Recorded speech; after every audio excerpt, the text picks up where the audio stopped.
اعوذ باللہ من الشیطان الرجیم بسم اللہ الرحمن الرحیم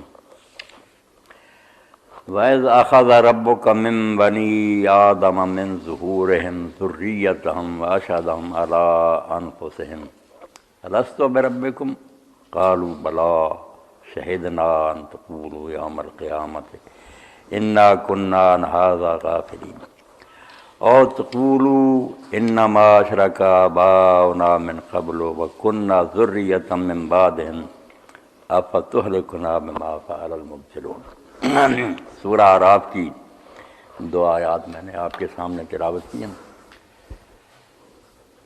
محترم حکیم صاحب بیان فرما رہے تھے کہ یہ دنیا جو ہے نا، اس میں اللہ تعالیٰ نے ہمیں امتحان کے لیے اتارا، اور جیسے حضرت علی رضی اللہ عنہ فرماتے ہیں یہ دنیا جس کو برا نہ کہو یہ متجر ہے، بالکل نہ جیسے بازار لگتا ہے، جمع بازار یہ ایک منڈی ہے، یہاں لوگ خرید و فروخت کے لیے آئے ہیں، کچھ نفع کما کر جائیں گے وہ مفلحون ہوں گے، کچھ برباد ہو کر جائیں گے، سب کچھ پونجی بھی ان کی جاتی رہے گی، وہ خاسرون ہوں گے۔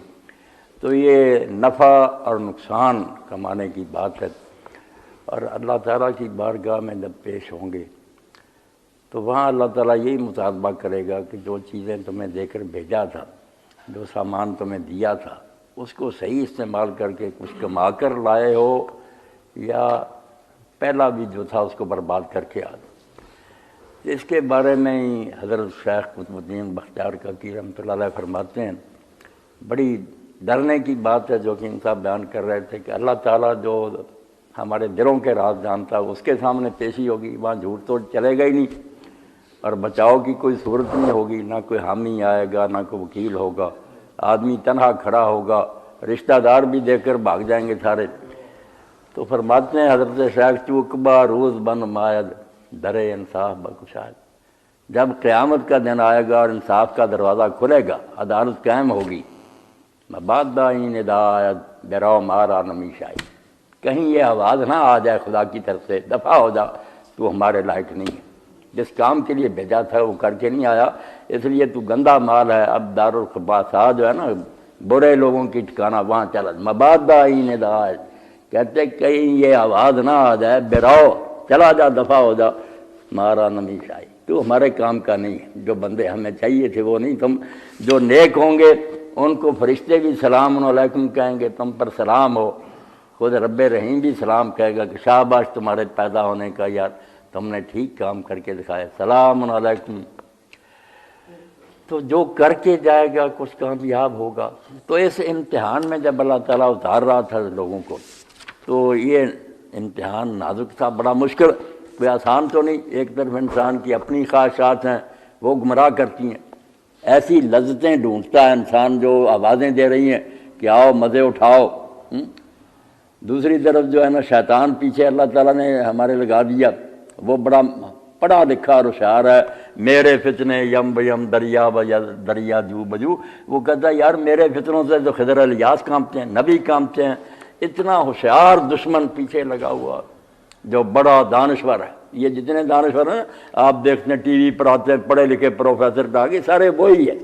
اسی کو رومی رحمۃ اللہ علیہ فرماتے ہیں، بسا ابلیس آدم روح ہے، وہ اللہ کے بندے انسانوں کی شکل میں پروفیسر بنا ہوا، دانشور بنا ہوا، پی ایچ ڈی وہ ہے، اے بسا ابلیس آدم روح ہے، انسان کی شکل میں بہت سے لوگ ابلیس ہیں، بس بہر دستے نہ باعث داس۔ اس لیے ہر ایک کے ہاتھ میں ہاتھ نہیں دے دینا چاہیے کہ اس کو مرشد مان لو، عالم مان لو، کہیں عالم بنا ہوا گمراہ کر رہا، کہیں لیڈر بنا ہوا دھوکے دے رہا، تو ابلیس ہے۔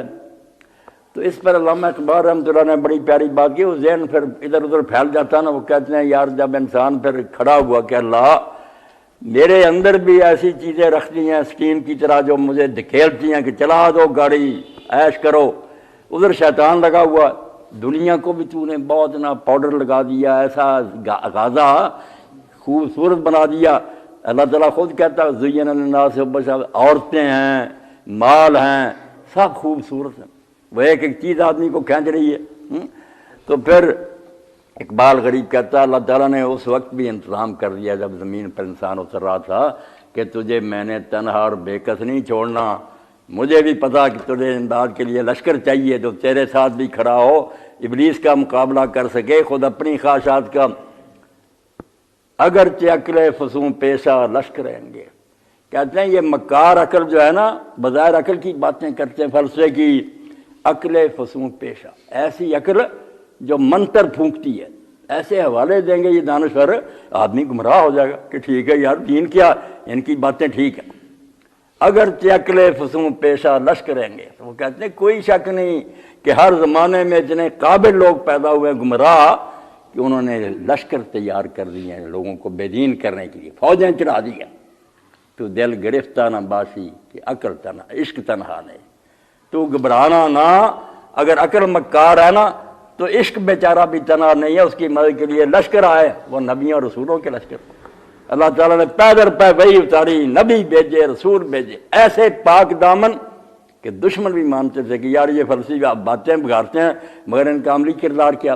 بڑے بڑے فلسفی لونڈے باز ہوئے، شرابی ہوئے، حرامی ہوئے، مگر نبی جو تھا وہ پاک، سب مانتے کلن جالنا صالح، نیک، کوئی داغ نہ ملا.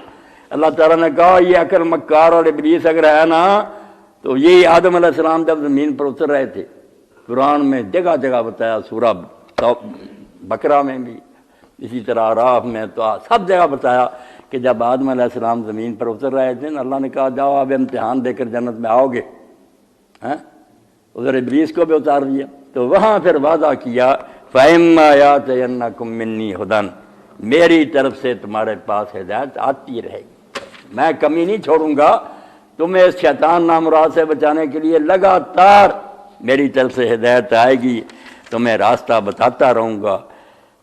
فَمَن تَبِعَ هُدَايَ، جو میری اس ہدایت کے پیچھے چلیں گے، فَلَا خَوْفٌ عَلَيْهِمْ وَلَا هُمْ يَحْزَنُونَ، ان کو نہ کوئی ڈر ہوگا نہ پچھتاوا ہوگا. اب دو چیزوں کا انعام بتایا. اور یہ قرآن پاک میں جہاں پر اولیاء اللہ کے بارے میں بیان کہ اللہ کے ولی جان کو اندارہ نہ خوف، تو یہ لوگ دنیا میں بنا لیتے ہیں کہ جو پیر ہوتے ہیں ان کو ڈر خوف نہیں ہوتا، حالانکہ دنیا میں نبی بھی کامتے رہے ہیں، ڈرتے رہے ہیں دشمنوں سے، خطروں سے. یہاں دنیا کی بات نہیں. یہ آپ یقین جان لیں یہ لفظ جب بھی آئے گا نا کہ ان کو نہ ڈر ہوگا نہ غم، یہ جنت کی بات ہوگی. یہ فکرہ جنت کا بیان کرنے کے لیے کہ جنت کیا، دو لفظوں میں تعریف سمجھ لو. لا خوف علیہم، کہ نہ انہیں آئندہ کا کوئی ڈر ہوگا. خوف کہتے ہیں آئندہ کا ڈر، آگے آنے والا کوئی خطرہ، کہ نہ مرنے کا ڈر ہوگا، نہ بوڑھے ہونے کا ڈر ہوگا، نہ بیمار ہونے کا ڈر ہوگا، نہ وہاں سے نکالے جانے کا ڈر ہوگا. خطرے ختم ہو جائیں گے، پہلا انعام تو یہ ہوگا. اور دوسرا حزن، کہ جو پچھلی زندگی گزری تھی نا اس پر انہیں کوئی پچھتاوا نہیں ہوگا. حزن پچھلی گزری پر کہ وہ پچھتائیں گے نہیں کہ نمازیں پڑھی جی، روزے رکھے، یار کچھ نہیں ملا، نہیں، خوشیاں ہو جائیں گی. نہ آئندہ کا ڈر رہے گا نہ سابقہ کا کوئی غم ہوگا. یہ جنت کا سمجھو ایک فکرے میں جو ہے نا تعارف کہ جنت کیا، جہاں نہ کوئی خطرہ نہ کوئی پچھتاوا. تو اللہ تعالیٰ نے فرمایا جو میرے باتوں پر چلیں گے نا ان کو کوئی ڈر غم نہیں ہوگا. والذین کفروا وکذبوا بآیاتنا اولئک اصحاب النار هم فیہا خالدون، اور جو منکر ہوں گے اور میرے کلام کو نہیں مانیں گے وہ آگ میں جائیں گے اور وہ ہمیشہ اس میں رہیں گے. اس وقت یہ اللہ نے یہ اناؤنس کر دیا کہ ہدایت آئے گی، آتی رہی گی. اس واضح کو قرآن کہتا ہے نبھایا اللہ نے. ام من امت الا خلا فیہا نذیر. قرآن مجید میں تھوڑے انبیاء کا نام سن کر لوگ کہتے ہیں ان علاقوں میں آئے نہیں، چین آ رہی ہے یا امریکہ اور دوسرے. بھائی کون کہتا نہیں آئے؟ جیسے سورج پوری دنیا پر چمکتا، اللہ تعالیٰ یہ بخل نہیں کرتا کسی جگہ چمکے گئے، نہیں، ساری دنیا کو وہ روشنی اور حرارت دے رہا ہے. اسی طرح وحی کا جو ہے نا سلسلہ، نبی اور رہبر ہر علاقے میں آئے. باقی ٹھیک ہے جن لوگوں کو عرب جانتے تھے حوالہ ان کا ہی دینا. میرے سامنے جو کلاس بیٹھی ہے میں ان کو پڑھا رہا ہوں، مثال تو ان کی دوں گا جن کو وہ جانتے بچے. میں ایک ایسی شے کا ذکر کر دوں جو انہوں نے سنی نہیں، وہ تو بحث چل پڑے گی کہ پروفیسر صاحب بات میں وہی پہلے سمجھائیں تو صحیح کہ یہ بندہ ہوا بھی ہے. یہ بلاغت کے بالکل خلاف بات ہے کہ ایسی مثال دے دی جائے جس کو لوگ جانتے نہیں. مثال وہ اثر انداز ہوتی ہے جس کو وہ طالب علم جانتے ہو. پہلی کلاس جو قرآن پڑھ رہی تھی وہ عرب اور شام اور عراق کے علاقوں کو جانتے تھے، ان میں سے گزرتے تھے، ان کی اجڑی بستیاں دیکھتے تھے، ان کے واقعات سنے ہوئے تھے. اللہ نے نام تو ان کے لیے، مگر یہ بتا دیا وَإِن مِّن أُمَّةٍ إِلَّا خَلَا فِيهَا نَذِيرٌ، کہ کوئی امت ایسی نہیں گزری جس میں کوئی نبی نہیں آیا. کہیں فرمایا مِّن قَرْيَةٍ إِلَّا خَلَا فِيهَا نَذِيرٌ، کوئی علاقہ نہیں ایسا جہاں نبی نہیں آیا. اور یہ بھی اللہ نے کہا کہ جو جہاں آیا ہے الا بلسان قوم، اسی زبان میں کتاب لے کر آیا جو اس قوم کی زبان تھی۔ چینیوں کے پاس چینی زبان میں آیا، ہندوؤں کے پاس ہندی زبان میں آیا۔ اللہ نے یہ الزام نہیں دیا کہ قیامت کے دن کیا ہے ہمیں پتہ نہیں، بالکل اس نے سمجھایا۔ تو یہ آیت جو تھی اس میں بیان ہوئی بات بہت توجہ طلب ہے، کیونکہ یہ آیت بہت مشہور ہے کہ یاد کرو اس وقت کو جب تیرے رب نے آدم کے بیٹوں کی پشتوں سے ان کی نسلوں کو نکالا اور ان کو ان کے اپنے اوپر گواہ بنایا کہ ایسی بات انہیں سمجھا دو کل یہ کیوں نہ کر سکیں کہ میں تمہارا رب نہیں ہوں۔ سب نے کہا ہاں تو ہمارا رب ہے، ہم اس کا اقرار کرتے ہیں، اس کے گواہ ہیں۔ کہا اللہ تعالیٰ نے کہ یہ اس لیے میں نے کر دیا کہ تم قیامت کے دن یہ نہ کہو کہ ہمیں خبر نہیں تھی، اس لیے یہ اقرار لے لیا۔ یا یہ نہ کہو کہ ہمارے باپ دادوں نے شرک کیا تھا پہلے اور ہم تو بعد میں ان کی نسل آئے تھے، اس لیے ہم بھی اپنے پیروں کے پیچھے چلتے رہے۔ اس لیے جو بیوقوف لوگوں نے یہ طریقے غلط جاری کیے سزا ان کو دے، ہمارے بڑوں کو، ہمیں کیا کہتا، ہم تو بعد میں پیدا ہوئے لکیر کے فقیر رہے۔ کہا یہ بہانے ختم کرنے کے لیے اللہ نے اقرار لے لی۔ اب اس آیت کی دو تشریح ہیں، توجہ سے سنا، بہت اہم آیت ہے۔ کچھ لوگ تو یہ کہتے ہیں کہ واقعی آدم علیہ السلام کے بیٹے جتنے ہیں نا، ہم قیامت تک ہونے والے سارے اللہ تعالیٰ نے اس وقت نکالے، جیسے قیامت کے دن اکٹھے ہوں گے، ساری اسمبلی بلائی، سب پیدا ہو گئے، ان کو عقل دی، سمجھ دی، بولنے کی طاقت دی، اور ان سے پوچھا کہ میں تمہارا رب ہوں یا نہیں۔ سب نے اس وقت اقرار کیا کہ ہاں تو ہمارا رب ہے۔ اللہ کہتا ہے یہ اقرار اس لیے لے لیا اس اجتماع میں کہ تم کہو نہ کہ ہمیں خبر نہیں تھی، یا ہمارے باپ دادوں نے غلط کام کیا تھا، ہم پیچھے چلتے رہے۔ ایک تشریح تو یہ ہے کہ سچ مچ ایسا ہوا تھا کہ لوگ اس وقت اکٹھے تھے، اللہ نے یہ پوچھا تھا، لوگوں نے ہاں کہی تھی۔ اس میں استبعاد کوئی نہیں، ناممکن ہونے والی بات نہیں۔ کئی لوگ نا بعض چیزوں پر کہ ایسا ہو نہیں سکتا، وہ بے دین ہے، اللہ جو چاہے کر سکتا۔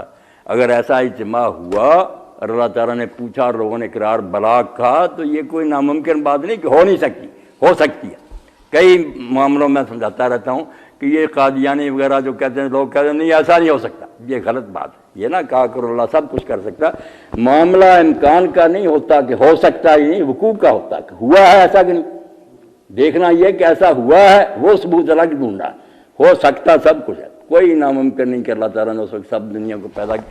مگر اس پر جو دو چار سوال پیدا ہوتے نا، ان کی وجہ سے ابن قیم، ابن کثیر، اتنے بڑے بڑے جو حدیث قرآن کو وہ بھی مان گئے کہ یار یہ تشریح کوئی نہیں تھی کہ اس وقت اقرار لیا تھا، کیونکہ کسی کو یاد ہی نہیں۔ ایسا اقرار ہے جو اللہ تعالیٰ کہتا تم کہہ نہ سکو کہ ہمیں خبر نہیں تھی۔ بھئی خبر تو کیا، ہمیں تو یاد ہی نہیں کہ ہم سے یہ اقرار لیا۔ وہ اقرار کیا جس کی ہمیں خبر ہی نہیں، تو اس پر اللہ کیا پکڑے گا کہ تم کہو ہمیں خبر نہیں تھی۔ ہم تو کہہ دیں گے کہ ہمیں تو ایسا کوئی یاد نہیں تھا۔ اب بھی ہر آدمی سوچے کس کو یاد ہے کہ اللہ نے پوچھا تھا لستو بربکم اور اس نے بلا کہا تھا۔ اقرار اتنا بڑا کہ میں نے لے لیا تاکہ تم کہو نہ کہ ہمیں خبر نہیں تھی، مگر خبر کسی کو بھی نہیں، کوئی بھی نہیں جانتا کہ یہ اقرار ہم سے لیا۔ دوسری بات یہ کہ جو اس میں آگے آتا نا کہ انہوں نے کہا کہ ہمارے بڑوں نے شرک کیا تھا اس لیے شرک کرتے رہے۔ اس سے تو پتہ چلتا کہ یہ بعد کی نسلوں کی بات ہے، جن کے باپ دادے گزر گئے، کئی پشتیں شرک کرتے، یہ بھی بعد میں آئے اس شرک۔ تب یہ کہیں گے کہ اللہ تو کیا پکڑتا، ہم تو پیچھے لگ گئے اپنے بڑوں کے، ہمارے بڑے شرک کرتے۔ اس سے پتہ چلتا کہ یہ اقرار جو ہے اس سے پہلے کئی پشتیں گزر گئی جو شرک کرتی تھیں، اور یہ بعد میں پیدا ہوا بیچارے جو بعد میں شرک کرنے لگے تو بہانہ نہ کریں کہ ہم تو اپنے باپ دادے کے پیچھے چلتے رہے۔ اقرار لیا ان سے، میری بات کی طرف دھیان رکھنا۔ اور تیسری بات جو ہے کہ قرآن نے یہ نہیں کہا کہ آدم کی پشت سے ان کے بیٹوں کو نکالا۔ اگر یہ ہوتا نا کہ حضرت آدم کی پشت، پھر لفظ کیا ہوتے؟ وَإِذْ أَخَذَ رَبُّكَ مِنْ آدَمَ مِنْ ظَهْرِهِ ذُرِّيَّتَهُ، آدم کی پشت سے اس کی نسل کو نکالا، یہ لفظ ہونے چاہیے۔ اب لفظ ہیں کہ آدم کے بیٹوں کی پشتوں سے ان کی نسلوں کو نکالا۔ آدم کے بھی بیٹے ہو گئے، آگے ان کی نسلیں ہو گئی۔ بہت اہم آیت سمجھ کر میں آج آپ کے سامنے لیکچر دے رہا ہوں کہ یہ عید اس دنیا میں لیا گیا اور بالکل ہوش حواس میں لیا گیا، اور کوئی قوم اس سے خالی نہیں رہی، ہر قوم تک اللہ کی یہ بات پہنچ گئی۔ اس لیے کوئی اب بہانہ نہیں کر سکتا۔ اللہ تعالیٰ کہتا ہے جب آدم کی نسل سے نسلیں پھیل گئی نا، کوئی ہندوستان میں بسا، کوئی چین میں، کوئی امریکہ میں، علاقوں میں دنیا پھیل گئی، زبانیں جدا ہو گئی۔ اب ان کو سمجھانے کے لیے وہی بات جو میں نے پہلے کہ نبی اور رسول آئے، اللہ تعالیٰ نے انسان کو تنہا نہ چھوڑا، رسول بھیجے، اور وہ اتنے آئے جن کا اللہ تعالیٰ سورہ زخرف میں کہتا ہے وَسَلْ مَنْ أَرْسَلْنَا مِنْ قَبْلِكَ مِنْ رُسُلِنَا۔ اب قوم دنیا کی ہندو ہو، کرسچین ہو، یہودی ہو، کوئی خالی نہیں جس کے پاس یہ اقرار نہ مانی، ہر کے پاس کتاب ہے، اس میں لکھ گئے ان کے بزرگ کے اللہ کی طرف سے یہ حکم آیا کہ اتنی گمراہیاں پھیل گئی ہیں، مگر آپ عیسائی سے کہیں کہ تم جو جی چاہے کہتے پھرو کہ 3 خدا ہیں، مگر بائبل اٹھاؤ، موسیٰ علیہ السلام کے صحیفے سے لے کر عیسیٰ علیہ السلام تک کی انجیلیں جو تم نے رکھی ہیں، اس میں کہیں فکر آئے کہ خداوند تیرا خدا ایک ہی خدا ہے، اس کے علاوہ کوئی بات آئے دکھاؤ ہمیں۔ تمہارے نبی اور رسول بھی پشت در پشت کہتے گئے کہ خدا ایک ہے۔ یہ اقرار جو لیا نا کلمہ پڑھنے والوں سے، جو اس نبی پر ایمان لاتا تھا اس کو وہ بتاتا کہ تیرا خدا ایک ہے۔ کوئی قوم نہیں چھوڑی، کوئی علاقہ نہیں۔ اس لیے اللہ تعالیٰ کہتا وہ دنیا جو ہے نا روحوں سے اقرار لیا، وہ تو تم کہتے ہمیں یاد ہی نہیں، اس کی بات نہیں بھائی، بات اسی دنیا کی ہے کہ ہوش حواس میں نبی آئے ہیں، ہر علاقے میں آئے ہیں، کتابیں لے کر آئے ہیں، اور وہ بچی کھچی اب بھی تمہارے پاس ہیں۔ ہندوؤں کے پاس وید ہیں، اپنشد ہیں، یہ وہ کہتے ہیں بت پرستی لکھی ہے۔ ان میں سے ایک شخص اٹھ کھڑا ہوا سوامی دیانند، جس نے آریہ سماج بنائی، اس نے سنسکرت زبان کے مطابق ثابت کیا کہ ان ویدوں میں سے کوئی بت پرستی مجھے دکھا دے تو میری گردن اڑا دو۔ کہاں ان میں بت پرستی لکھی؟ یہاں تو ایک خدا کی بات ہے۔ اور وہ اتنا پھر پکا ہو گیا توحید پر کہ الٹا ہمیں ملزم گردانے لگا کہ مسلمان مشرک، یہ نہیں توحید پر رہے، یہ بیت اللہ شریف میں جا کر ایک پتھر کو چومتے ہیں، اس کی طرف سجدے کرتے ہیں، وہ ہمیں یعنی اتنا محب بنا اس نے پھر ویدوں کے آپ ترجمے کیے کہ ان کتابوں میں یار بت پرستی کہاں لکھی۔ اور اسی طرح یہود ہیں، ان کے ہاں اسی لیے یہودیوں کا جب مسئلہ لوگ پوچھتے ہیں کہ کھانا کھا رہے ہیں عیسائیوں یہودیوں کا، میں نے کہا باقی کھانوں کی تو بات نہیں، وہ سب کے جائز ہیں، ہندو ہو کافر ہو، جو چیز صاف برتن میں پکائے، چیز حلال ہو، کوئی چیز اس میں نجس نہ ڈالے، بالکل ہم کھا سکتے، ہمیں کوئی نہیں کہ وہ بدھ پکاتا یا عیسائی، یہ کوئی تفریق نہیں۔ گوشت کا مسئلہ ہے کہ گوشت صرف مسلمان کا کھا سکتے ہیں یا یہودی اور عیسائی کا، مگر عیسائیوں کا بھی اب ہم نے چھوڑ دیا، وہ بدل گیا عیسائی، کیونکہ آج کے عیسائی جب ذبح کرتے ہیں، عربی میں بھی پڑھتے ہیں، اردو میں پڑھیں تو کہتے ہیں باپ بیٹے اور روح پاک کے نام پر آمین، 3 خداؤں کا نام لیتے ہیں ذبح کرتے وقت، کافر ہوگا۔ مگر یہودی پکے اتنے موحد ہیں، توبہ توبہ، ایک خدا کا نام لیتے ہیں اور رگیں بھی کاٹتے ہیں، یہ نہیں کہ جس طرح یہ مشینوں سے ذبح کرتے ہیں عیسائی، نہیں، رگیں کاٹتے ہیں۔ اور اتنی سختی ہے اسرائیل میں کہ ربی جو عالم ہیں ان کے وہ آتے ہیں، وہ دیکھتے ہیں کہ گردن کہاں سے کاٹی ہے، جب وہ مور لگاتے ہیں کہ یہ صحیح ذبح ہوا شریر، پھر بک سکتا ہے وہ گوشت اسرائیل میں، ان کا ذبیحہ ٹھیک ہے۔ کیا رہا ہوں کہ ہر امت میں، ہر قوم میں اللہ نے رسول اور نبی بھیجے جنہوں نے ہوش حواس میں ہمارے بڑوں سے اقرار لے لیا، جن میں وہ نبی آیا کہ اللہ ایک ہے۔ اور یہی اللہ تعالیٰ کہتا ہے پھر بعد میں جو اس کی نسلیں رہی نا، جعل کلمۃ باقیۃ فی عقبہ، نبی چلا جاتا رہا مگر اس کی نسل میں وہ چیز باقی رہی۔ مکے کے لوگ بت پرستی کرتے رہے مگر جرت نہ کر سکے کہ یہ ابراہیم علیہ السلام کا طریقہ۔ جب حضور آئے آپ نے للکارا کہ تم اسماعیل اور ابراہیم کی اولاد کہلاتے ہو، ذرا بتاؤ ابراہیم نے بت توڑے تھے عراق میں یا بت بنا کر بیچے تھے؟ اس نے تو بت توڑے، اور اسی لیے وہ آگ میں ڈالا گیا اور ہجرت کر کے یہاں جنگل میں آ کر اس نے خانہ کعبہ بنا۔ یہ ساری کہانی انہیں یاد تھی نا، جب حضور یہ تاریخ بیان کرتے تھے کہ تمہارے بڑے نے شرک سکھایا تھا یا یہ کہا تھا رستو بربکم قالوا بلا، مانتے تھے کہ واقعی اس وقت شرک نہیں تھا، اور یہ بھی جانتے تھے کہ یہ بت پرستی تو کل آئی ہے۔ عمر بن لحی خزائی کل ہم میں سے بیمار ہوا اور وہ شام میں علاج کے لیے گیا، وہاں بت بنتے دیکھے وہ لیا، یہ سارا جانتے تھے کہ بت پرستی بدعت ہے، ٹھیک ہے، غرق ہو گئے تھے ایک بدعت میں پھنسے، یہ سب یاد تھا کہ اصل دین جو ابراہیم دے گئے تھے علیہ السلام توحید تھا۔ اللہ نے جو حوالہ دیا نا کہ جب ابراہیم علیہ السلام کی نہیں آدم علیہ السلام کی پشتوں سے ان کی نسلوں کو نکالا، لفظ قرآن کے یہ نہیں کہ آدم کی پشت سے اس کی نسل کو نکالا، آدم علیہ السلام کے بیٹوں کی پشتوں سے ان کی نسلوں کو نکالا، یعنی بہت نسلیں پھیل گئی زمین میں۔ اس وقت اللہ تعالیٰ نے اقرار لیا، اور اقرار نبیوں کے ذریعے لیا، وہی آئی، نبی نے ایمان کی دعوت دی، توحید کا درس دیا، لوگوں نے مانا کہ واقعی حق دین یہی ہے۔ اس کا اللہ سورہ زخرف میں کہتا ہے وَسَأَلْ مَنْ أَرْسَلْنَا مِنْ قَبْلِكَ مِنْ رُسُلِنَا، سب لوگوں کو چیلنج کیا کہ میرے سے پہلے جتنے رسول آئے ہیں ان سے پوچھ لو. پوچھنا کتابوں سے تھا نا، رسول تو زندہ نہیں تھے. کہا مجھ سے پہلے جتنے رسول آئے ایک ایک سے پوچھ لو، موسیٰ سے، عیسیٰ سے، زکریا، کوئی ہے ایسا اجعلنا من دون الرحمن آلہہ، کسی زمانے میں میری طرف سے کوئی کتاب آئی ہے جس میں اللہ کے سوا کہا گیا ہو کہ اوروں کو پوچھو؟ ہمیشہ ایک ہی بات لے کر آئے ہر زمانہ میں نبی کہ رحمان کے سوا کوئی پوجا کے لائق نہیں. یہ بدون، یہ زیادہ خدا جو تم نے بنا لی ہے من گھڑت، کوئی مقابلہ نہیں کر سکتا. اور آپ بھی سن لیں، کتاب کسی طرح کی بھی کسی قوم کے پاس ہے نا، توحید ہی اس میں لکھی ہے کہ خدا ایک، بھی اقرار رب نے لے لیا، جس کا کہا کہ کوئی نہ پھر کہہ سکے گا کہ ہمیں خبر نہیں تھی، اور نہ کوئی کہے گا کہ ہمارے پہلوں نے شرک کیا تھا. ہمیں نہیں، اگر پہلوں نے شرک کیا تھا بعد میں بھی نبی آئے جنہوں نے بتا دیا کہ تمہارے یہ باپ دادے گمراہ ہیں. توحید اصل دین ہے. یہ ہے بات جو اللہ تعالیٰ نے آیتوں میں کہی کہ آدم علیہ السلام کی اولاد کو باخبر رکھنے کے لیے لگاتار ایک سلسلہ. اور اس کو نا غلام احمد پرویز جیسا بھی تھا، مگر اس نے نام جو تجدید کیا نا انبیاء علیہ السلام کی سیرت کا، قرآن میں سے لکھی نا، اس کا نام رکھا اس نے جوئے نور. کہ جیسے یہ لائٹ کی ہے نا، کھمبے کھڑے ہیں اور روشنیاں آ رہی ہے ایک کھمبے سے دوسرے، وہ کہتا ہے نبیوں کی اس طرح لائن ہے، کھمبے ہیں، نور ہے آ رہا. کبھی وہ حضرت حود سمجھا رہے ہیں، کبھی یونس سمجھا رہے ہیں، نور کی ایک سمجھو لہر ہے، باقی ایسا سلسلہ. تو اللہ تعالیٰ فرماتا ہے کہ یہ اتنے بے شمار نبی جو بھیجے اور بار بار یاد دہانی کی، اسی لیے کہ نسلیں پھیل گئی ہیں، زبانیں جدا ہو گئی ہیں، ہو سکتا ہے یہ بیچارے بے خبری مارے جائیں. اس لیے میں نے آدم علیہ السلام کی اولاد سے جب نسلیں پھیل گئیں تو ان کو توحید سمجھانے کے لیے پھر کتابیں اتاری، نبی بھیجے، اور انہوں نے ان سے اقرار لے لیا کہ کوئی خدا نہیں ہے اللہ کے سوا، وہی پوجا کے لائق ہے، اسی کی بندگی بات کرو. ھذا ذکر من معی ومن قبلی، کیا میرے پاس بھی یہی دین آیا اور میرے سے پہلے نبیوں کے پاس بھی یہی آیا تھا. کسی علاقے اور کسی قوم میں کوئی نبی شرک لے کر نہیں آیا، توحید لے کر آیا. اس لیے اتنے پرچار، اتنی تبلیغ کے بعد بھی اگر کوئی کہے ہمیں خبر نہیں ملی تو پھر اپنی جان کو خود روئے گا. اللہ نے کسر نہیں چھوڑی، اور نہ کوئی کہہ سکے گا کہ ہمارے بڑوں نے شرک نکالا تھا ہمیں پتہ نہیں تھا. اللہ نے کہا کوئی گمراہ مرے ہیں باپ دادے، چھوڑو ان کو. یہ ہے صحیح دین جو اصل میں بتایا گیا، اس کا ذکر کیا گیا جو یاد بھی ہے. اب بھی کتابیں پڑھ کر آدمی دیکھ سکتا ہے کہ واقعی جو الہامی کتابیں اس میں توحید نہیں ہے.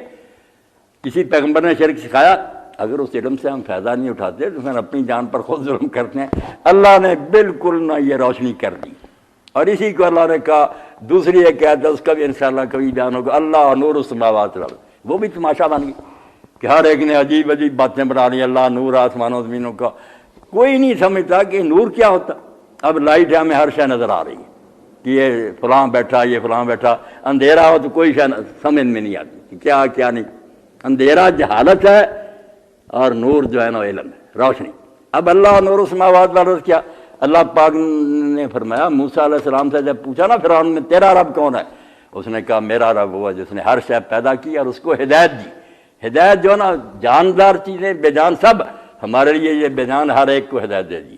سورج کو بتا دیا تیری رفتار یہ ہے، تیرا راستہ یہ ہے، اس مدار پر تو نے چلنا. سورج چاند ستارے ہر ایک کو سمجھا دیا، نباتات تک کو سمجھا دیا کہ تمہاری شکل یہ ہونی چاہیے، بدلتی نہیں.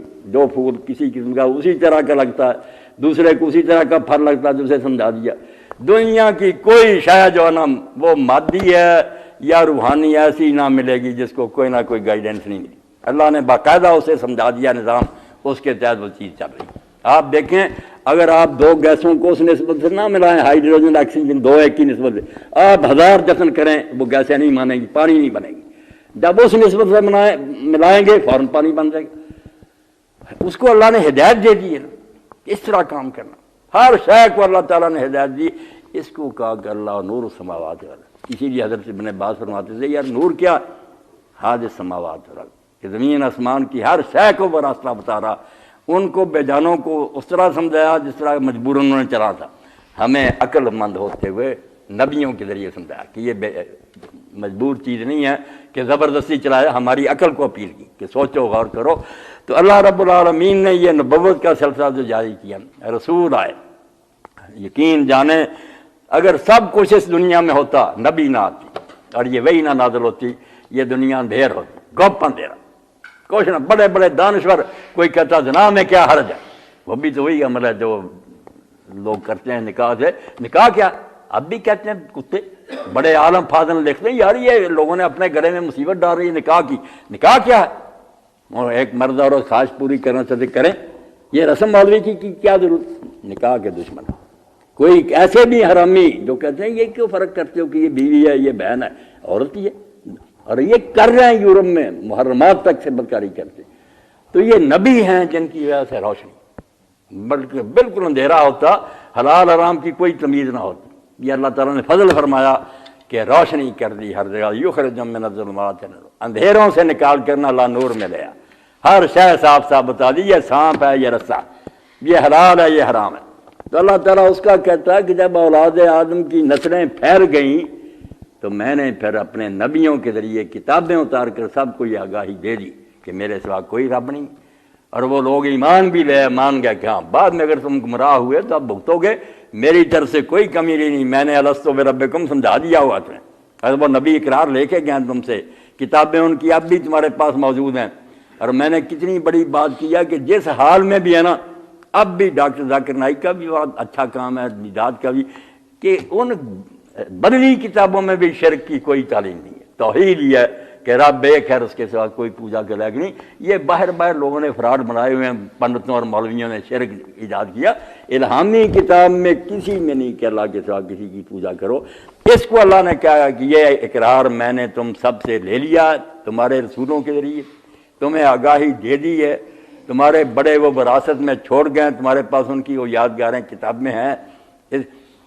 رسول کریم علیہ السلام نے جب فتح کیا مکہ, بیت اللہ شریف میں داخل ہوئے, تو دیواروں پر ابراہیم علیہ السلام کی تصویر, اسماعیل علیہ السلام کی بنی ہوئی تھی. ہاتھ میں وہ کافروں نے تیر پکڑائے ہوئے تھے قسمت معلوم کرنے کے. جو پنڈت پروت لوگوں کو قسمت معلوم کر کے وہ تیر ان کے ہاتھ میں بھی پکڑائے تھے کہ یہ ازلام ان کے. تو حضور نے دھویا اور ساتھ کا ان ظالموں کو پتہ کہ ابراہیم اسماعیل ترسیا کو مٹاتے گیا دنیا سے, انہوں نے نامرادوں نے اس کے گھر میں داخل کر دی. تو یہ بعد والے گمراہ ہوئے تھے, ان کا قصور اپنا ہے. ورنہ یقین جانیں جب نسلیں پھیلیں تو اللہ نے نبی بھی ہر علاقے میں بھیج دی اور کتابیں بھی اتار دیں, اور ان کے ذریعے یہ بالکل واضح کر دیا کہ اللہ کے سوا کوئی خدا نہیں ہے, صرف اس کی پوجا کرنا. ورنہ اگر تم ٹھوکریں کھاتے رہو تو پھر آگ کا ایندھن بنو گے, وہاں جلو گے, مرو گے, پھر مجھے کہہ نہیں سکتے میں نے اپنی طرف سے کوئی کسر نہیں چھوڑی. اور یہی بات سب لوگ جانتے ہیں کہ جب اللہ کے آخری رسول فضا بھی ومی میں روحے, جب اللہ نے کہا بس جو کچھ میں نے کہنا تھا کہہ دیا, اب اس کے بعد نہیں کہوں گا, کوئی نئی بات ہے ہی نہیں جو تمہیں بتاؤں, اب دین مکمل ہو گیا. اس وقت اللہ کے رسول علیہ السلام نے کیسا عجیب منظر تھا کہ 1 لاکھ سے زیادہ آدمی پورے عرب سے وہاں جمع. اس زمانے میں اتنی دنیا کہ رسول کریم علیہ السلام نے اعلان کروا دیا پورے عرب میں کہ اگلے سال تم مجھے دیکھ نہیں سکو گے. یہ خبر ہی بڑی لوگوں کے لیے جان گداز تھی, لوگوں کی جانیں پگھل گئی کہ حضور کا آخری دیدار آپ نے فرمایا نہیں مجھے اللہ کی طرف سے اطلاع آ گئی ہے, تم میرا آخری دیدار کرو گے, اگلے سال ملاقات نہیں ہوگی. مرد عورتیں اپنے بچے لے کر میدان عرفات میں پہنچ گئے, پورا عرب آ گیا. بعد تو مدینہ میں پہنچ گئے. نبی علیہ السلام جب نکلے تو آگے پیچھے نہ حضرت انس فرماتے ہیں میں نے دیکھا آگے پیچھے دائیں بائیں جہاں تک نظر کام کرتی تھی ساری سیر نظر آتے, دنیا جا رہی تھی. اور اللہ تعالیٰ کی طرف سے پیغام آیا پھر اپنے آخری رسول کو کہ انہیں کہو حکم دو ان یرفعوا اصواتهم بالتلبیہ کہ لبیک اونچی آواز سے کہیں. اللہ تعالیٰ کہتا ہے ایسا منظر جو نا اس زمین نے کبھی نہیں دیکھا. بہت مدت گزر گئی کہ اللہ کا نام لینے والے قافلہ جا رہا تھا, تو رسول کریم علیہ السلام نے پھر میدان عرفات میں وہاں حدیث پاک میں آتا جب لوگ یہ سمجھ گئے کہ حضور کی آخری زیارت عورتیں بھی آ رہی تھی, مرد آپ کی سواری کے گرد گھومتے اور کہتے یہ ہیں اللہ کے رسول دیدار کرتے. تو اللہ کے رسول اللہ علیہ السلام نے پھر خطبہ دیا اور بعد میں پوچھا کہ قیامت کے دن میرے بارے میں تم سے پوچھا جائے گا کہ میں نے اللہ کا دین تمہیں پہنچا دیا, بتاؤ میرے بارے میں کیا گواہی دو گے. وہی بات کے اقرار لے لیا. سارے مجمع نے ہاتھ اٹھا کر کہا کہ اللہ کے رسول آپ نے جو دین تھا پورا ہمیں پہنچا دیا, ہماری خیر خواہی کا حق ادا کر دیا, جو ہماری بھلائی کی چیزیں سے ایک بات بھی نہیں چھوڑی. تو آپ نے پھر 3 مرتبہ آسمان کی طرف ہاتھ اٹھایا اور نیچے کی عرض اللہ مشک, اے اللہ تو گواہ ہو جا جو میرے کندھوں پر بوجھ تھا وہ اتر گیا, میں نے دین دے دیا. یہ سارا مجمع اقراری ہے. فرمایا تم سے کل پوچھا جائے گا گواہی کیا دو گے؟ لوگوں نے کہا بالکل دیں گے کہ اگر ہم نے نہیں عمل کیا ہمارا قصور ہے، اللہ کا رسول کوئی کسر چھوڑ کر نہیں گیا۔ اور آپ دیکھتے ہیں جب ایک یہودی عالم نے حضرت عمر رضی اللہ تعالیٰ عنہ سے کہا کہ تمہارے نبی پر یار ایک آیت اتری جو ہمارے نبی پر اتری ہوتی موسیٰ علیہ السلام پر، تو ہم اس دن عید منایا کرتے۔ تو انہوں نے پوچھا کیا؟ انہوں نے کہا جب حضور اس وقت خطبہ دینے سے فارغ ہوئے تو اترا الیوم اکملت لکم دینکم واتممت علیکم نعمتی، کہ آج میں نے دین مکمل کر دیا اور اپنا انعام جو انسانوں پر کرنا تھا وہ اخیر کو پہنچا دیا، اور آج سے میں نے تمہارے لیے اسلام کو دین پسند کر لیا، اب اس میں رد و بدل نہیں ہوگا، قیامت تک یہی چلے گا۔ اس کے بعد اللہ تعالیٰ نے داج مارا، آخری جامے کے داج، فرماتے ہیں اللہ کے پاس جو آخری پیالہ تھا وہ ہمیں پلا دیا، کہ اب نبیوں کی کیا ضرورت ہے، بس جو آخری بات کہنی تھی کہہ دی۔ تو رسول کریم علیہ السلام پر یہ آیت تھی، حضرت عمر نے فرمایا یہودی ہم خوب جانتے ہیں کہ اس دن ہماری 2 عیدیں جمع تھیں، ایک عید نہیں تھی 2 تھی، ایک وہ جمعہ کا دن تھا جو حضور نے فرمایا کہ ہفتہ وار عید ہے علیہ السلام کی، 1 سال بعد عید آتی ہے، 7 دن کے بعد، فرمایا 7 دن کے بعد جمعہ جب آتا ہے عید علیہ السلام، یہ ہمارا علیہ السلام کی عید ہے یہ۔ اور دوسرا یہ کہ وہ عرفہ کا دن تھا، 9 تاریخ کی ذی الحج تھی، جو حضور نے فرمایا حج عرفہ، حج بہت کام ہے اس میں، مگر میدان عرفات میں حاضری، اصل حج یہ ہے، جس کا یہ رہ گیا اس کا حج جاتا رہا۔ تو عرفات کا دن تھا، جمعہ کا دن تھا، اس لیے ہمارے لیے تو اللہ تعالیٰ نے عیدیں اکٹھی کر دی۔ تو بات سچی یہ ہے کہ اللہ تعالیٰ نے رسول، اللہ ان پر سلام اور رحمت سلامتی نازل کرے، وہ نہ بھیجتا ہم ٹھوکریں کھاتے تھے۔ اب روشنی ہے، دنیا جہان کے لوگوں کو اللہ نے یہ ہدایت پہنچا دی ہے، اس کے بعد اگر کوئی نہیں سمجھتا تو پھر وہ خود ہی اللہ کی بارگاہ میں مجرم ٹھہرے گا، اللہ کی طرف سے کمی کوئی نہیں رہی۔ وآخر دعوانا الحمدللہ رب العالمین وصلی اللہ تعالی علی خیر خلقہ سیدنا مولانا محمد وآلہ وصحبہ اجمعین۔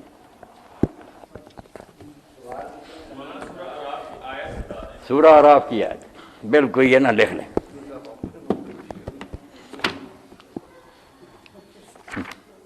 سورہ اعراف کی آیت لکھنا چاہتا ہے۔ یہ ہے 22واں رکوع شروع ہوتا اور اس کی پہلی اور دوسری 172 173 3 ہے۔ ایک اور آیت قرآن میں ہے کہ جب قرآن پاک میں جب آدم علیہ السلام کو پیدا ہونے کا قصہ ہے کہ آدم علیہ السلام کو پھلوں کے نام بتا دیے، فرشتوں کو نام بتائے، اس میں بھی اب ہم ہے، ایک فریق کو بتا دیا، ایک کو کچھ نہ بتایا، اس کا کیا وضاحت کروا دیں؟ یہ بڑا بہان پیدا کرتے ہیں، عام تفسیروں میں یہی لکھا ہوا ہے۔ بالکل ریاض صاحب کی بات ٹھیک ہے کہ جس طرح یہ واقعہ بیان کیا جاتا ہے تو پھر کہتے ہیں اس کا اللہ تعالیٰ نے نا مقابلہ کرایا فرشتوں کا آدم کا، وہ علم میں ہار گئے، یہ جیت گیا، اس لیے کہا یہ خلافت قائر ہے تم نہیں ہو۔ اب بات تو پھر ریاض صاحب کی طرح ذہن میں آتی ہے نا کہ استاد ایک شاگرد کو سوال سمجھا دے، دوسرے کو نہ سمجھائے، پھر امتحان لینے بیٹھ جائے اور کہہ دے یہ فیل ہو گیا، یہ پاس، کوئی جانبداری نعوذ باللہ، یہ کوئی طریقہ تو ٹھیک نہیں نا کہ اللہ نے فرشتوں کو نہ سکھائے، آدم علیہ السلام تو سکھا دیا اور بعد میں کہا کہ یہ جیت گیا وہ ہار گیا۔ تو یہ آپ کا سوال جو ہے نا ٹھیک ہے، اس لیے یہ جو کہتے ہیں نا کہ یہ مقابلہ تھا اور خلافت کا استحقاق ثابت کرنا، ایسی باتیں کوئی نہیں۔ معاملہ یہ تھا کہ فرشتوں نے جو سوال کیا نا، اعتراض کہنا غلط ہے، فرشتے اعتراض نہیں کر سکتے، وہ اللہ تعالیٰ کے عاجز نیک بندے ہیں، کوئی اعتراض نہیں کر سکتے، سوال کر سکتے کہ سمجھ نہیں آئی بات۔ انہوں نے کہا اللہ تعالیٰ یہ تو کہتا ہے کہ میں ایک ایسی مخلوق بنانے لگا ہوں جس کو اختیار ہوگا، اس کی مرضی ہوگی، نیک رہے مرضی ہوگی، اس سے تو گڑبڑ پڑنے کا اندیشہ۔ یہ جو انہوں نے کہا خون ریزیاں کرے استاد، وہ خلیفہ سے سمجھ آ رہی تھی، کیونکہ زمین و آسمان اتنے بڑے ہیں، سورج چاند، مگر وہ بے بس ہیں، مجبور ہیں، جکڑے ہوئے ہیں، چل رہے ہیں اپنے طریقہ پر۔ یہ چھوٹا سا جو ہے نا، اس میں جب یہ پرزہ رکھ دیا کہ اس کی مرضی ہے فرشتہ بنے چاہے شیطان بن جائے، اس کو اختیار ہوگا، نیک بنے یا بد، دونوں اس میں چیزیں موجود ہیں، تو کانپ گئے کہ مجبور مخلوق تو ٹھیک ہے جس طرح چلائی چل رہا جہان، مگر ایسا آدمی جس کو اختیار ہوگا اگر وہ خرابی کی طرف چل پڑا پھر کیا ہوگا؟ فساد کرنے لگا، خون ریزیاں کرنے لگا، بدکاریاں کرنے لگا، جب اختیار ہے، آپشن ہے، تو اگر بگڑ گیا پھر کیا ہوگا؟ تو اللہ تعالیٰ نے بجائے زبانی سمجھانے کے نا انہیں زیارت کرا دی۔ ذرا غور سے سننا کہ وہ لوگ جو آدم علیہ السلام کی پوچھ سے نکالے، وہ نکالے تھے وہ اور کس ساتھ کہ وہ نبی یا نکالے، صدیق نکالے، شہید نکالے، جو قیامت تک نیک پیدا ہونے والے نا ان کا دیدار کرایا، اور فرشتوں کو ہرانے کے لیے نہیں، نہ کوئی مقابلہ آدم علیہ السلام کی چونکہ اولاد تھی، ان کو نام بتائے کہ تعارف کراؤ ان کا، اور فرشتوں کی بات کا پریکٹیکلی جواب دیا کہ وہ خطرہ بالکل ہے کہ اختیار ہوتے ہوئے آدمی بگڑ بھی سکتا، مگر اس کو بے بس میں کر دوں پھر وہ با اختیار تو نہ رہا، وہ تو مجبور وہ میں کرنا ہی نہیں۔ سکیم تو اختیار والی مخلوق کی، اختیار والی مخلوق کے لیے زیادہ سے زیادہ اتنا ہو سکتا کہ اس کو رہنمائی دی جائے، جبر نہیں ہو سکتا، رہنمائی کے لیے یہ لوگ جو کھڑے ہیں بتاؤ یہ کون ہے، اگر تمہارا اندیشہ ٹھیک ہے یہ بگڑ جائیں گے سارے، یہ کون ہے؟ ان کا پیار سے تسلی کرانے کے لیے انہوں نے کہا اللہ ہمیں کیا پتہ۔ آدم علیہ السلام نے بتایا یہ نوح ہے، جب 900 سال دین کے لیے تبلیغ کرے گا اور دکھ اٹھائے گا، روز پتھر پڑیں گے ماتھے پر اور خون آلودہ ہوگا۔ یہ ابراہیم ہے جو آگ میں ڈالا جائے گا، یہ اسماعیل ہے چھری کے نیچے آئے گا۔ جب تعارف کرانا شروع کیا نا آنکھیں کھل گئی، انہوں نے کہا ہمارے ذہن میں ایک بات آئی تھی بگڑ جائیں گے، ادھر نہ ذہن گیا کہ دوسرے بھی ہوں گے جو اختیار رکھتے ہوئے خود بھی نیک رہیں گے اور باقی دنیا کو بھی نیک بنانے کے لیے کوششیں کریں گے۔ یہ اسماء جو ہے نا ان لوگوں کے نام تھے، اور یہ جیتنے جتانے کی بات نہیں، فرشتوں کا جو سوال تھا نا اس کا اطمینان بخش جواب کہ اس خطرے کا انسداد کیا ہے، باقی پھر بھی کریں گے لوگ برائی تو جہنم جائیں گے، مگر میری طرف سے کوئی کمی نہیں رہے گی، رہبر آئیں گے صالحین اور مصلحین، خود بھی نیک ہوں گے دوسروں کو بھی نیک رکھیں گے۔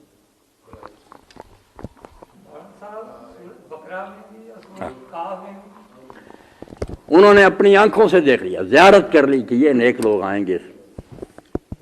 سورت بقرہ میں بھی اور سورت کاف میں بھی جو فرشتوں کو سجدے کا آیا ہوگا، ملائکۃ اسجدوا الا ابلیس، آگے جواب ابلیس کا دیا، اس میں کیا یہ فرشتہ تھا؟ یہ نہیں، یہ فرشتہ نہیں تھا، یہ تو میرے بھائی قرآن پاک نے کہہ دیا نا کانا من الجن ففسق عن امر ربہ، وہ جنوں میں سے تھا اس لیے اس نے نافرمانی کی۔ فرشتہ تو نافرمانی نہیں کرتا، فرشتے تو جو ان کے بارے میں اللہ تعالیٰ نے دیکھا نا کیسے الفاظ استعمال کیے، قرآن مجید کی خوبیوں کو کیا احاطہ کر سکتا۔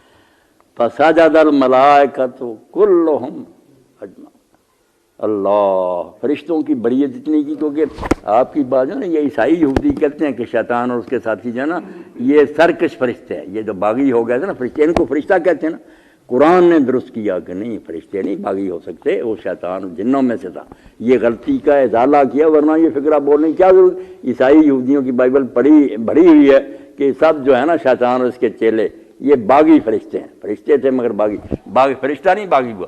فرشتوں کا کہا نے فسجد الملائکۃ، پہلے تو ملائکہ جمع ہے اور اس پر الف لام لگا ہوا، جمع پر الف لام سب کے سب، پھر اتنے پر نہیں لکھ کلہم، سب کے سب نے سجدہ کیا، پھر یہ بھی نہیں کہ کچھ نے پہلے کیا کچھ بعد میں دیکھ کر جھکے، اجمعون اکٹھے، سب کے سب نے اکٹھے سجدہ کیا، فرشتوں کا دامن پاک کیا کہ انہوں نے کیا ابلیس باقی رہ گئی بات کہ ابلیس کو حکم نہیں تھا، وہ بھی ہے بیٹا ابلیس کو بھی حکم تھا۔ قرآن پاک کا یہ ہے کہ ہم ایک جگہ سے پڑھتے ہیں نا، وہ کوئی تاریخ کی کتاب نہیں کہ ساری کہانی ایک جگہ رکھی، وہ تو لیکچر ہیں، کوئی ٹکڑا کسی موقع پر آ گیا۔ اسی سورہ اعراف میں آئے گا کہ اللہ تعالیٰ کہتا کو ابلیس کو کہ تو نے سجدہ کیوں نہ کیا، اذ امرتک، جب میں نے تجھے حکم دیا تھا۔ اس سے پتہ چلا کہ فرشتوں کو بھی حکم تھا، ان جنات کو بھی حکم تھا، فرشتے سب کے سب جھک گئے، یہ اور اس کے کچھ ساتھی بے ایمان جو نہیں جھکے، کانا من الکافرین، جو اس سے بھی علماء یہ سمجھے، اس کے ساتھ اور بھی کئی بے ایمان ہو گئے، کچھ جنہوں نے سجدہ بھی کیا، حکم تھا۔ مولانا اس وقت صرف جنات اور ملائکہ ہی مخلوق تھے اور کوئی مخلوق نہیں تھی؟ نہیں، مخلوق تو ساری یہ زمین آسمان سارے تھے، مگر وہ تو بے بس مخلوق ہیں نا، فرشتے اور جو ہے نا جنات یہ بھی اپنی مرضی کر سکتے ہیں، ان میں شعور ہے، عقل ہے، سمجھ ہے، یہ اپنی مرضی کر سکتے ہیں۔ ان دونوں مخلوقوں کو حکم دیا نا، جو حکم کو سمجھتے بھی ہیں اس کی تعمیل بھی کر سکتے ہیں، باقی چیزیں تو پہلے جس کام پر لگائی وہ مجبوراً چل رہی۔ فرشتوں کے بارے میں بھی جو کہتے ہیں نا باتیں کچھ نہیں بھی ہیں، مگر آپ ان کو ہضم کریں کہ وہ بے بس ہیں، یہ بھی غلط بات ہے، بے بس ہے پھر تعریف کیا کرنی۔ یہ جو کہا کہ سب نے سجدہ کیا کٹھے، بھی یہ بلے بلے کہنے کی کیا ضرورت، جب ہے ہی بے بس، نہیں بے بس نہیں ہے، وہ بھی اگر نافرمانی کرنا چاہتے شیطان بن سکتے تھے کہ ہم نہیں سجدہ کریں گے، مگر انہوں نے کر دیا، ان کی شاباش ہے کہ وہ سب کے سب جھکے۔ یہ جو کہتے ہیں مجبور ہیں، بس غلط بات ہے. فرشتوں کی ساری باتیں عباد و مکرمون، وہ بڑے معزز غلام ہیں. لا یسبقون بالقول، کوئی بات اس سے آگے نہیں کرتے. وہم بامرہ یعملون، اس کے حکم پر عمل کرتے ہیں. اللہ تعریفیں کرتا. تو تین گروہ سیدھی بات مان لے کہ فرشتے اول نمبر ہیں کہ فوراً حکم مانا. آدمی دوسرے نمبر پر ہے کہ حکم توڑا، دانا کھایا مگر معافی مانگی، توبہ. یہ بھی طریقہ دوسرے نمبر پر آ گیا، مگر اچھا کہ آدم علیہ السلام پھر پہلے سے زیادہ درجہ پا گئے، مگر غلطی ہوگی. تیسرا ابلیس، یہ پھر گپ ہے کہ سرے سے حکم ہی تینوں اس دن ابھی حاصل ہو گیا کہ اول نمبر جنہوں نے یکدم سجدہ کیا، حکم توڑا مگر توبہ کر لی. اس لیے امام قرطبی وغیرہ کہتے ہیں یہ جو ہمارے ہاں مشہور ہے نا کہ انسان اشرف ہے فرشتوں سے، یہ کوئی بات نہیں.